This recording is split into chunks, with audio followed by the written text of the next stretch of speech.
তোর না আজ বিকেলে একটা টিউশনি ছিল, সেখানে কি যাবি না নাকি? হ্যাঁ, আগে টিউশনিতে যাব, তারপর ওখান থেকে সহজে বাস স্ট্যান্ডের দিকে রওনা হব। তো ফিরবি কবে? সেমিস্টার ফাইনাল পরীক্ষা তো শেষ, তাই অন্তত 10 থেকে 12 দিন তো থাকবই। ও আচ্ছা, সাবধানে যাস তাহলে। গ্রাম থেকে মাধ্যমিক ও উচ্চ মাধ্যমিক পাশ করে বর্তমানে শহরের একটা বিশ্ববিদ্যালয়ে পড়াশোনা করছি।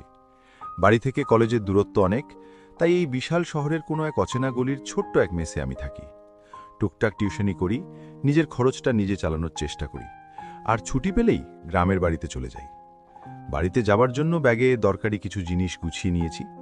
প্রতিদিন টিউশনি শেষ করতে আমার অনেক দেরি হয়ে যায়, আর আজও সেটাই হলো। টিউশনি শেষ করতে করতে রীতিমতো সন্ধে হয়ে গেল। এ সময়ের দিকে একদমই খেয়াল করিনি। ছাত্রের বাসা থেকে বেরিয়ে রিকশার জন্য দাঁড়িয়ে আছি, তখন রাস্তার পাশে থাকা একজন বয়স্ক লোক আমাকে বলল, নিমতলা মোড়ে ও থাকবে, ও ওখানেই থাকবে। কার কথা বলছেন আপনি? সময় হলে বুঝতে পারবে। ভারী অদ্ভুত তো। লোকটাকে আমি কখনোই দেখিনি, কিন্তু উনি যে জায়গার কথা বলল সেটা তো আমাদেরই গ্রামের। হঠাৎ পাশ কাটিয়ে যাওয়া একটা রিকশা দেখে আমি তাকে থামতে বললাম।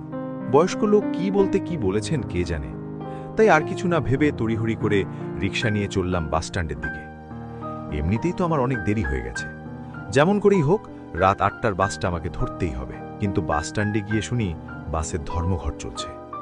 হঠাৎ করে তেলের দাম বেড়ে যাওয়ায় বাস মালিকেরা পুড়েছে বিপাকে। এদিকে যাত্রীরাও বেশি ভাড়া দিতে ইচ্ছুক না, তাই এই ধর্মঘট। আমি তো এর কিছুই জানতাম না।